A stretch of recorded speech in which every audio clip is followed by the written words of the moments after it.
turning now closer to home, which is in Australia, and we're talking about Australia here, which is quite different. Inflation does seem to be proving to be much more sticky.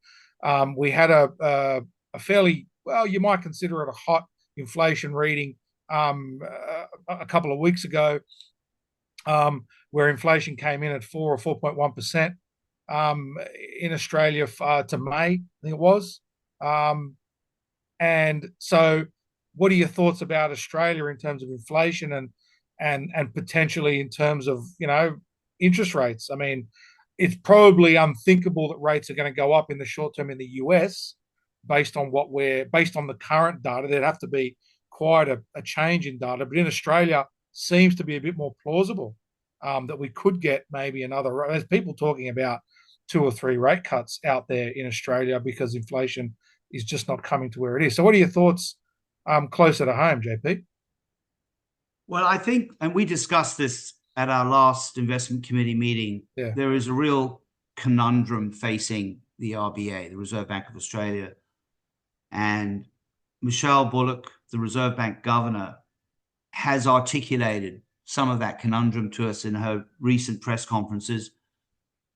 The end of the day, I don't think the RBA wants to raise rates, but you're absolutely right to highlight that very naughty May CPI number we had.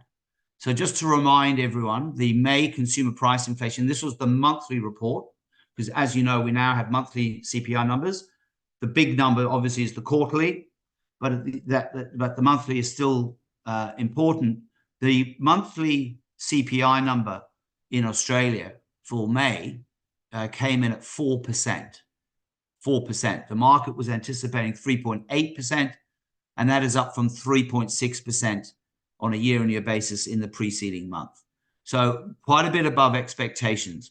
And that led to a rapid recalibration of interest rate expectations in Australia. And the market then started pricing no rate cuts by the RBA in the remainder of 2024. And in fact, attaching, like a 35% probability, not a 400% probability, 35% probability to the RBA having to raise rates.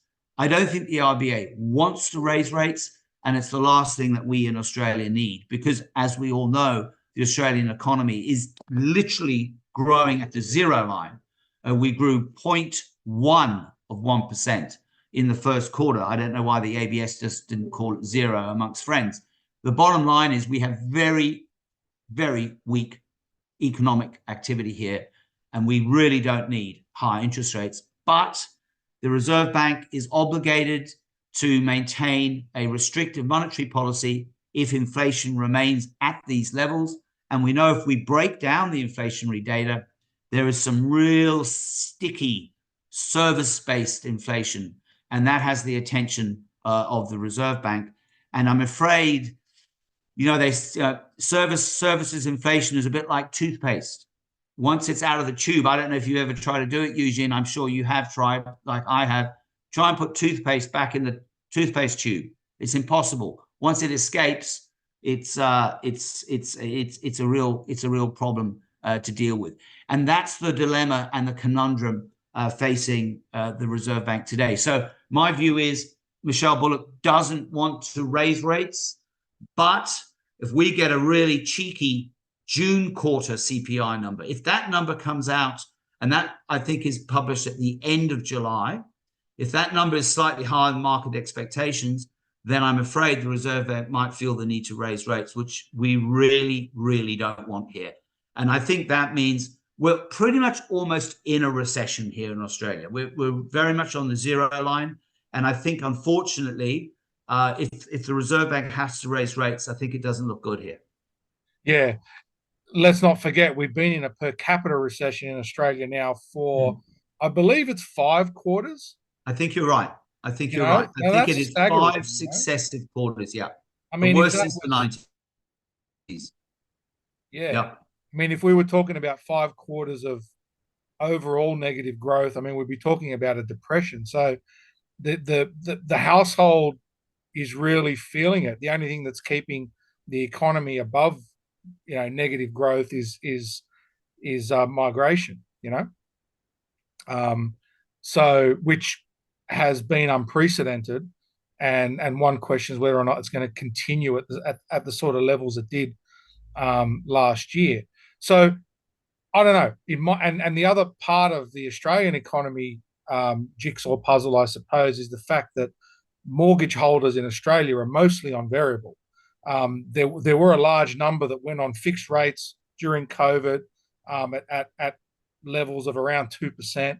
You're now looking at levels of closer to 6 or more percent. And then, of course, you have the COVID savings. But the fact is, those interest rate rises flow through to the economy much faster in Australia.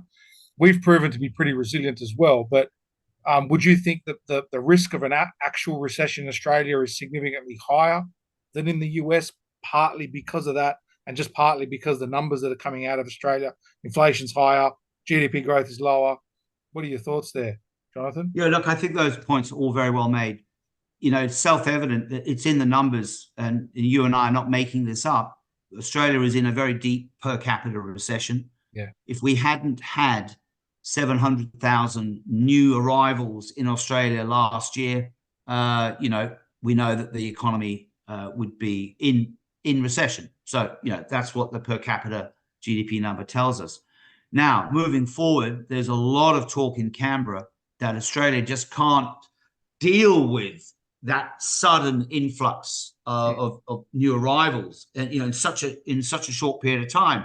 There's a huge burden on housing. I mean, look at rents, housing shortages. I mean, the younger generation in Australia is being completely priced out of the housing market, and they can't afford to buy a house, but they can't really afford their rent either.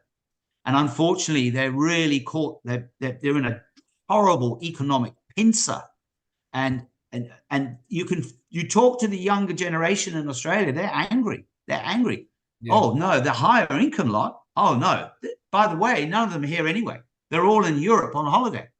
I mean, I can't tell you the number of people that in that higher age bracket are all in Europe, having a fabulous time. Eugene, I don't know why we're not there, or maybe we're not old enough. Well, certainly you're not old enough. I am old enough. But they're all in Europe. They're spending all their super and savings in Europe. So again, we've got that big dispersion here. Look, if the Reserve Bank goes on a tightening regime, I think we definitely head south in terms of the economy. As I said, we're only growing 0.1% on a Q-on-Q basis. So it won't take us a lot to trip through negatively through the zero line. And for the remainder of this year and into next year, I will guarantee you that Canberra will act to reduce the amount of migration.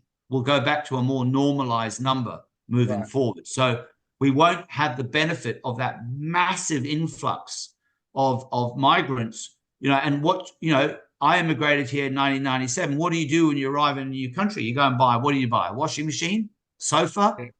I mean, I won't go through the full list because I probably didn't actually go into the shops myself and buy them, but they appeared somewhere. So, there's a huge amount of stuff that you go out and buy when you arrive in a country, let alone what about a house and all of that.